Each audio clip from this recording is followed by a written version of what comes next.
With the 15th anniversary of Minecraft, and its recent 1.21 update, I've seen a wave of new players, many of them adults, joining the community to discover how a ragtag indie game had the staying power to become a decade-and-a-half global phenomenon. But for all its charm and potential, the same sandbox style that grants it such appeal can also be a double-edged sword, with a huge learning curve for an inexperienced player. If that's you, you're in the right place, and welcome to Minecraft CavesNotes. The goal of this series is to create a library of easy-to-digest guides for understanding the basics of the Minecraft world. Things like how monsters spawn, what types of terrain and friendly creatures exist, types of movement and travel, and the physics of a world where stone stays put in midair and water can be replicated.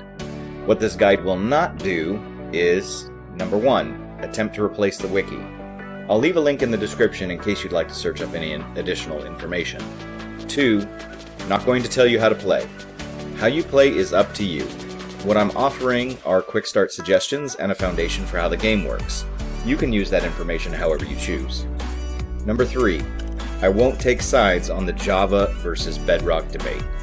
Minecraft was originally developed on Java, but separate versions were produced and ultimately combined for Microsoft's cross-platform play, unofficially referred to as Bedrock Edition.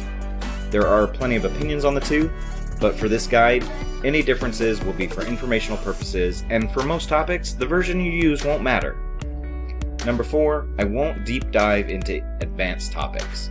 This is an entry-level space. If there is an appetite for intermediate or more experienced gameplay topics, let me know, and I'll consider sequels to this project. In the meantime, feel free to check out my other videos to see what I do differently as a veteran player. And with that, let's get started on today's topic. What's up guys, Emerald Dragoon here, and today we're going to talk a little bit about crafting. We'll go ahead and look at both Java and Bedrock for this. Okay, pause. Hold on. I had originally recorded this video to be not just crafting, but also this entire setup to discuss a whole bunch of different kinds of block interfaces. But ultimately, I felt like it was way too long, so I decided to split this into two. So today we're going to be talking about crafting, and then we'll also discuss some cooking and smelting. And then as for the rest of this, you'll get to see that in an accompanying video if you're interested.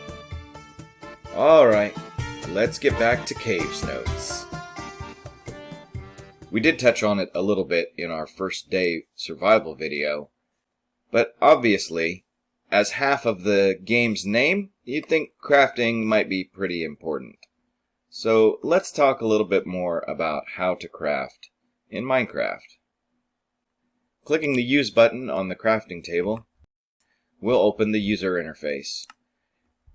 By default, it looks something like this, and we have a 3x3 area to put items into, and a single slot to remove items that are the output of our recipe. Opening the crafting table also opens our inventory, giving us the opportunity to take items and put them directly into our hotbar or into our inventory. And then to the left of the grid, the recipe book icon will expand this section to the left. Now on Java, there are 5 available tabs, and none of them are explicitly named. However, this first top one with the compass is all recipes. The second one is combat. Third one is general blocks. The fourth one is items and other miscellaneous, including food. I'm not sure what this one is officially called. And then the last one is redstone. And at the moment, you'll see I have 0 recipes available to me, and that's because this toggle button here is showing craftable, and with no items in my inventory, I will not have any craftable recipes. However, I can click it and toggle it and change it to showing all. Now, one significant difference I've noticed between Java and Bedrock is a lot of these wood recipes, and there are a few others that do this, but you'll notice that it is cycling through different items on its own. But this does clue you into the fact that most recipes, for example, using wood, will take any type of wood. If you want to search for any specific type of recipe, just click in the search field here and start typing what you're looking for. You can see by the time I get AX in here, I have both available pickaxe and axe crafting recipes that I can use. Now, if I had some items, you'll see that the available recipes to me are bordered in white or light gray, and the recipes I do not have materials for are in red. And of course, I can toggle between what I can make at the moment and every recipe that I have. You can either click on recipes to pop items up into your crafting grid and then remove the output item, or you can do it manually. So for example, if we take some logs, put them in the crafting table, we can turn them all into oak planks. Now we could use these for different types of recipes, such as slabs or stairs, or doors, or trapdoors. And as you can see, the configuration of items usually matters. That isn't the case with all recipes. Some of them are merely 2 items put in. These rotating cells here, we can right-click on it to expand the menu. On the recipe itself, if you left-click more than once, you'll be able to craft multiple groups of that item. If you hold Shift and left-click on a recipe, the game will attempt to put as many items as possible into the crafting grid, and then likewise you could hold Shift on the output when you click to collect all of them. Now, although the basic functions are essentially the same in Bedrock, we are going to notice some immediate differences.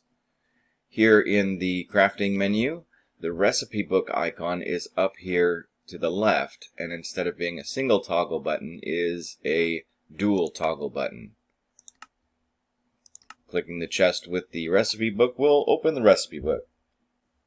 Just like in Java, there is a craftable and all toggle. This one looks like the top of a crafting table. And of course, with craftable selected, there's nothing available to me here. Magnifying glass is the all tab, and then we have construction materials, which is like the basic building blocks. We have equipment, we have items, and we have nature or natural blocks. Now, if we do have some items in hand, you're going to notice a little bit of a difference here. On craftable, you'll see that there are still a bunch of red items. Bedrock will include a recipe in craftable even if you have some of the item. If you have none of them, it won't be included. If you're learning the game, and this is one of the things that I would argue makes Bedrock more accessible, this does sort of hint you in, or this does sort of clue you in to what you might be able to make next. Also different in the Bedrock edition is the fact that next to each of these craftable recipes, there's a number. And this number is how many of that item you could craft with the resources you have on hand. Controls for this are a little bit different. On a keyboard and mouse, for example, if I right-click on one of these recipes, it will basically quick craft, and you will not see anything happen with the crafting grid, and instead I will create the item. Whereas if I left-click, it puts all possible items up into the crafting grid. I can still just grab them one at a time if I want, or I could shift-click and grab all of them. Now, controller is a little bit different, and I'm not intimately familiar with those controls, but they should be shown in your tooltips. This block is known as the crafter. You may be able to see the similarity both on its top face and in its user interface to the regular crafting table. And this is because the crafter is meant to automate crafting tasks. We can place items in the crafter the same way we would with a normal crafting table. However, you'll notice that we cannot remove the items. And this is because the output is meant to be automated. Additionally, if you hover over these slots, you'll notice that we can toggle off all these slots. And now, if I quick move an item, instead of going into the upper left slot, it will go into the upper left slot that is available to us. The output arrow is grayed out because the crafter requires what is known as a redstone signal. It is basically Minecraft's version of electricity, and this is why this will be a more advanced topic for later.